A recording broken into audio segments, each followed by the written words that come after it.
بسم اللہ الرحمن الرحیم۔ دین و اسلام چینل کے ناظرین، السلام علیکم ورحمۃ اللہ وبرکاتہ۔ صحیح بخاری کی حدیث نمبر 80 ہے۔ اس میں ایک ربی کا قول بھی ہے کہ جس کے پاس کچھ علم ہو اسے یہ جائز نہیں کہ دوسرے کاموں میں لگ کر علم کو چھوڑ دے اور اپنے آپ کو ضائع کر دے۔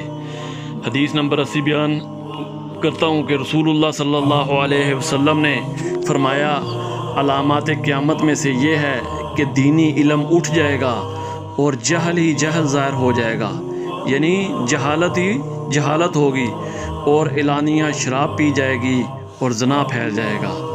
اسی طرح حدیث نمبر 81 ہے، میں تم میں سے ایک ایسی حدیث بیان کرتا ہوں جو میرے بعد تم میں سے کوئی نہیں بیان کرے گا۔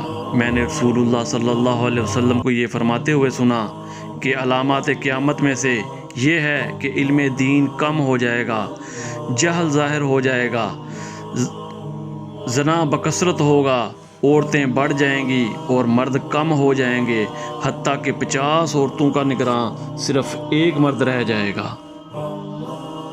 قرآن و حدیث کی تعلیمات کے لیے دین و اسلام چینل کو سبسکرائب کریں۔ جزاک اللہ خیر۔